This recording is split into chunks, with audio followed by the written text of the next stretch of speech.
ഏതൊരു ചെടി വെച്ചാലും ഇതുപോലെ നിറച്ച് പൂവുണ്ടാവുക എന്നുള്ളതാണല്ലോ നമ്മുടെ ആവശ്യം.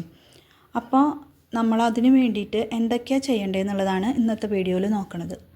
ഞാൻ ചെടികളെ വളർത്തി മനസ്സിലാക്കിയത് വെച്ചിട്ട് 2 കാര്യമാണ് ഏറ്റവും അത്യാവശ്യമായിട്ടുള്ളത്. ഒന്ന്, മറ്റുള്ളവരുടെ ചെടി കാണുമ്പോൾ അവൾക്കും അവനും അത് പറ്റിയെന്നുണ്ടെങ്കിൽ എന്തുകൊണ്ട് എനിക്ക് പറ്റില്ല എന്നുള്ള ആ ഒരു വാശി നാശത്തിനെന്ന് പറയുന്നുണ്ടെങ്കിലും ചില സമയങ്ങളിൽ ആ വാശി നല്ലതാണ്.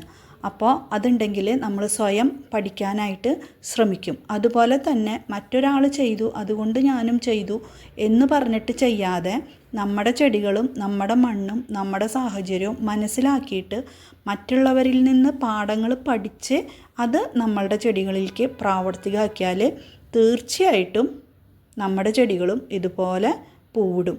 അപ്പോൾ ആദ്യം പറഞ്ഞ 2 കാര്യങ്ങളാണ് ഏറ്റവും അത്യാവശ്യമായിട്ടുള്ളത്. അഡീനിയത്തിൻ്റെ ചെടി വളർത്തുമ്പോൾ ഞാൻ ശ്രദ്ധിക്കുന്ന കാര്യങ്ങൾ എന്തൊക്കെയാണെന്നുള്ളതൊന്ന് നോക്കാം. ആദ്യത്തേത് പോട്ടിംഗ് മിക്സും പോട്ട് സൈസും, രണ്ടാമത് സൺലൈറ്റ്, മൂന്നാമതായിട്ട് വരുന്നത് വാട്ടറിങ് ആണ്, അതിനുശേഷം ഫെർട്ടിലൈസറും പ്രൂണിങ്ങും. ഇത്രയും കാര്യങ്ങളാണ് അഡീനിയത്തിൻ്റെ ഇതിൽ ഞാൻ ശ്രദ്ധിക്കാറുള്ളത് കേട്ടോ. ഇനി അത് ഓരോന്നും എന്തൊക്കെയാണ് ശ്രദ്ധിക്കേണ്ട കാര്യങ്ങൾ എന്നുള്ളത് നോക്കാം.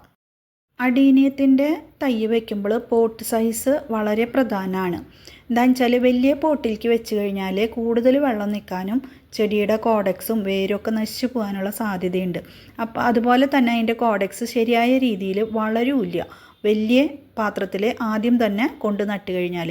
അപ്പോൾ അഡീനിയം ചെടി ഏറ്റവും ചെറിയ പോട്ടിൽ വേണം നടാനായിട്ട്. ആ പോട്ട് ഫുള്ളായി കോഡക്സ് വളർന്നു വന്നതിന് ശേഷം വേണം അതിനെ അതിൻ്റെ നെക്സ്റ്റ് സ്റ്റേജിലേക്ക്, അല്ലെങ്കിൽ ഒരു 2-3 സ്റ്റേജ് കഴിഞ്ഞിട്ടുള്ള ഒരു സൈസിലേക്ക് മാറ്റി നടാനായിട്ട്. അങ്ങനെ ഘട്ടം ഘട്ടമായിട്ട് പോട്ട് സൈസ് നീർത്തി വലുതാക്കി കൊണ്ടുവരണം. അതുപോലെ തന്നെ അധികം ആഴമുള്ള ചട്ടികൾ ഉപയോഗിക്കരുത്. ചട്ടി എപ്പോഴും പരന്നതായിരിക്കാനായിട്ട് ശ്രദ്ധിക്കുക. എൻ്റെ അഡീനിയം ചിലതൊക്കെ ആഴമുള്ളതിലാണ് ഇരിക്കുന്നത്. എന്താണെന്ന് വെച്ചാൽ എൻ്റെ വീട്ടിൽ എനിക്ക് കിട്ടിയത് അങ്ങനത്തെ ചട്ടികളായിരുന്നു. അപ്പോൾ അതുകൊണ്ട് ഞാൻ തൽക്കാലത്തെ ഇതിന് വേണ്ടിയിട്ട് അങ്ങനത്തെ ചട്ടികളിൽ വെച്ചു എന്നുള്ളൂ. പക്ഷേ അങ്ങനത്തെ ചട്ടികൾ ഉപയോഗിക്കുമ്പോൾ അതിനനുസരിച്ചിട്ടുള്ള പോട്ടിംഗ് മിക്സും കാര്യങ്ങളൊക്കെ ആയിരിക്കാൻ നമ്മൾ പ്രത്യേകം ശ്രദ്ധിക്കണം. കഴിയാവുന്നതും പരന്ന ചട്ടികൾ, വട്ടം കൂടുതലുള്ള ചട്ടികൾ ഉപയോഗിക്കാനായിട്ട് ശ്രമിക്കുക. വലിയ അഡീനിയങ്ങൾക്ക് ചെറിയ ചട്ടികളായാലും ആഴമില്ലാതെ പരന്ന ചെറിയ ചട്ടികൾ ഉപയോഗിക്കാനായിട്ട് ശ്രദ്ധിക്കുക. എന്താണെന്ന് വെച്ചാൽ ആഴം കൂടുമ്പോൾ അടിയിൽ വെള്ളം കെട്ടി നിൽക്കാനും ചെടിക്ക് നാശാവാനുള്ള സാധ്യതയുണ്ട്. അപ്പോൾ പോട്ട് സൈസ് വളരെ പ്രധാനപ്പെട്ടതാണ്. ഒരിക്കലും ആദ്യം തന്നെ വലിയ പോട്ടിൽ നടാൻ പാടില്ല. ചെറിയ പോട്ടിൽ നട്ടിട്ട് ചെടി വലുതായി അതിൽ നിറഞ്ഞു എന്ന് കണ്ടിട്ട് വേണം അടുത്ത സൈസിലേക്ക് അത് മാറ്റിക്കൊണ്ടുവരാനായിട്ട്. അത് ഒരു പ്രധാനപ്പെട്ട കാര്യമാണ്. അതുപോലെ തന്നെ അടുത്തതാണ് പോട്ടിംഗ് മിക്സ്. പോട്ടിംഗ് മിക്സ് എപ്പോഴും വെള്ളം വാർന്നു പോണ പോട്ടിംഗ് മിക്സ് ആയിരിക്കണം. അതായത് മണലിൻ്റെ അംശം, മണലോ ചരലോ കൂടുതലുള്ള, ചരലെന്ന് പറയുമ്പോൾ വലിയ കല്ലും കട്ടയും ആവരുത്. വലിയ കല്ലും കട്ട ആയിക്കഴിഞ്ഞാൽ, കല്ല് വലുതായി കഴിഞ്ഞാൽ ഇവരുടെ കോഡക്സ് പല ഷേപ്പിലേക്കാണല്ലോ വരിക. അപ്പോൾ അതിൻ്റെ കോഡക്സിൻ്റെ ഇടയിൽ പെടാനും അതിൻ്റെ വളർന്നു വരുമ്പോൾ ആ കല്ലിന് പിന്നെ പുറത്തേക്ക് പോകാൻ പറ്റാണ്ടൊക്കെ വരുന്ന അവസ്ഥകളുണ്ടാവും. അപ്പോൾ കല്ല് അധികം ഇല്ലാത്ത, കഴിയാവുന്നതും അരിച്ച് ചെറിയ തരിമണലോട് കൂടിയിട്ടുള്ള മണൽ അല്ലെങ്കിൽ മണ്ണ് മിക്സ് ചെയ്തിട്ടുള്ള പോട്ടി മിക്സ് എടുക്കാനായിട്ട് ശ്രമിക്കുക. അതുപോലെ തന്നെ നമുക്ക് ഇവർക്കുള്ളത് മണൽ മാത്രമായിട്ട് എടുത്തു കഴിഞ്ഞാലും ചെടി ശരിയായ രീതിയിൽ വളരില്ല.